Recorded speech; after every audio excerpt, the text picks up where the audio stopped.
guys, how are Hi, you? Hi, Rachel. Rachel. Nice to Morning. meet you. Nice to meet you guys. So we're just gonna go round robin when I ask these questions. So just go like make an L.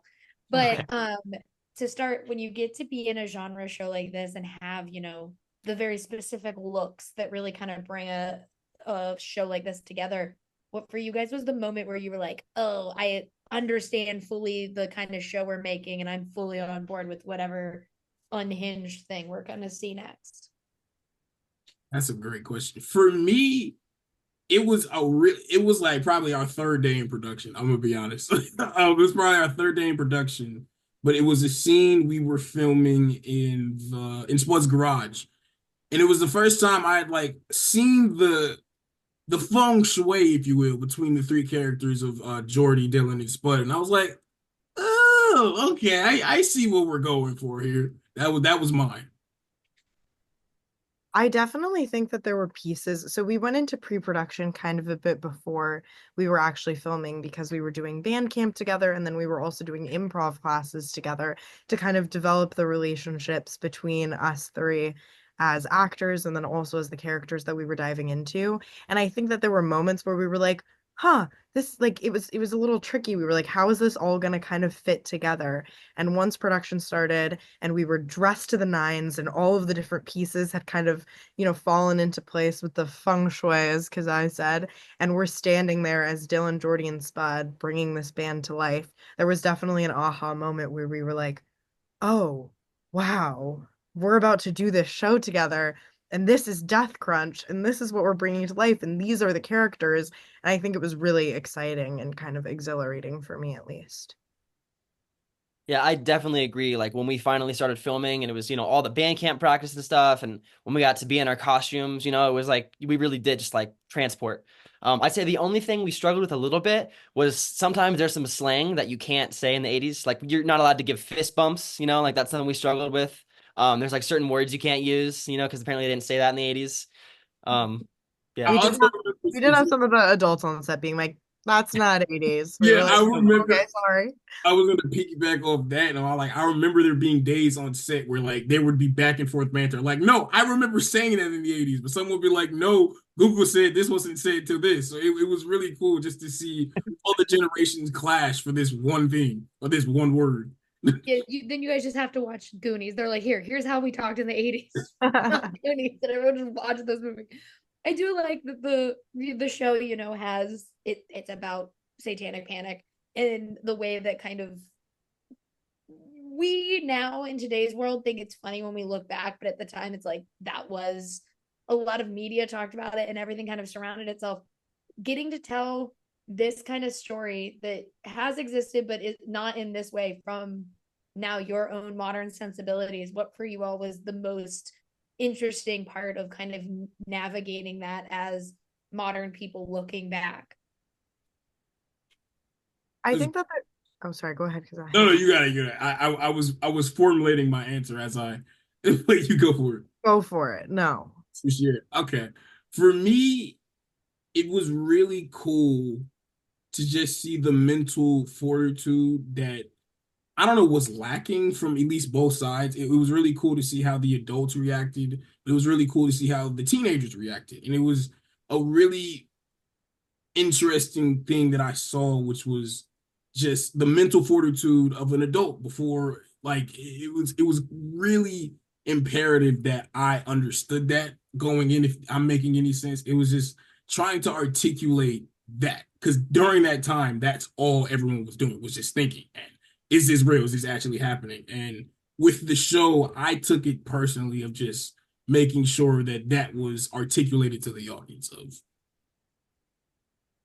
I Yeah. definitely think that there's there was something really interesting about the difference of the like parent to child relationships that existed in 1989 that aren't really quite the same today, because I think there's a better understanding and a better relationship between parents and their kids, at least in my personal experience. Especially with social media and phones and like the kind of constant connectiveness versus in 1989, if you send your kid out for the night, you don't exactly know where they go and what they're doing and who they're hanging out with, and there's not really a way to reach them until they come back to you. So I think a big display, at least something we talked about for Jordy, was the transformation that she makes from when she leaves her house to when she to when she gets to school to when she gets back home at the end of the night. The fact that she's kind of like changing her look and her vibe and putting on her eyeliner in kind of a, you know, a convenience store bathroom before going to school, because that was the way that she felt best expressing herself, but that wasn't a way that she felt like she could fully express herself to her parents. And especially with the Satanic Panic and this concern that metal music was turning their kids to something grungy and scary and turning them to the devil, basically. I think that at least in modern society, people have a better understanding of, you know, music and the way that, you know, humans choose to express themselves. But back then, something like listening to the wrong song could be a really terrifying realization for an adult, which is kind of funny looking back on it, to be honest. And Yeah, I agree. I think it's pretty crazy that like something as small as like a couple songs, parents like freak out and think their kid's a Satanist, you know? Like nowadays, it's not like that at all, you know?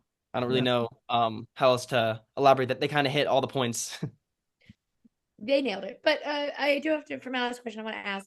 I'm a millennial. I grew up in the '90s, and so even I like kind of romanticize what the '80s was. But what makes this show so exciting for me is like getting to see Bruce Campbell in a show like this, because I grew up watching the Evil Dead movies and seeing him everywhere. For you guys, what does it feel like knowing that fans are going to watch the show and they're like, "All right, I'm so ready. Bruce Campbell's in it," and having that little expectation kind of feed into why everyone's so excited about Hysteria. Terrifying.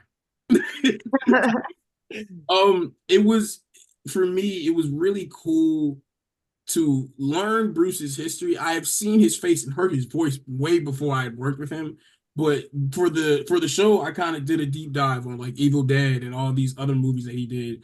And once I understood the full magnitude of what was happening, I would like have scenes with him and be like, let me not suck today. So it was like, as daunting as it was also like an inviting challenge. I was like, okay, I'm excited for this.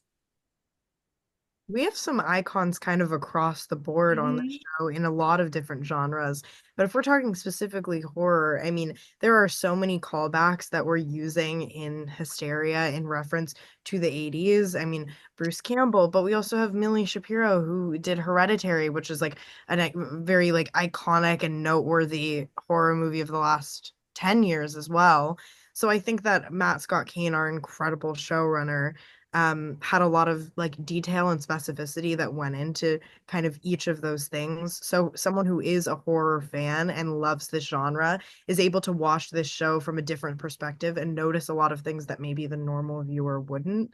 But I think that gives kind of a special experience, especially I'm a huge horror geek, and I think that for anyone who is a huge horror geek, there's a lot in here for you, definitely. Something I think that's really cool is like she said, we have so many stars across the board. So like someone who's younger, they might be like, "Oh my gosh, Anna Camp from Pitch Perfect." But like whenever I talk to like an adult, they're like, "Oh my God, it's Bruce Campbell." You know, so it's cool that like it kind of hits like everyone. You know, everyone knows all these people. And Bruce was just so amazing to work with. Like I'll never forget like one of our first scenes, like just the way he like talked to me and like kind of set everything up was just really like because he's just a pro. He's been around forever. You know, that's just something you can't replicate. You know, like just him being on set definitely elevated everyone. Yeah. I'm so excited for everyone to get to see it. And thank you guys so much for talking with me today. I really appreciate Thank it. you, Rachel. No problem. Thank you so much, Rachel. Bye.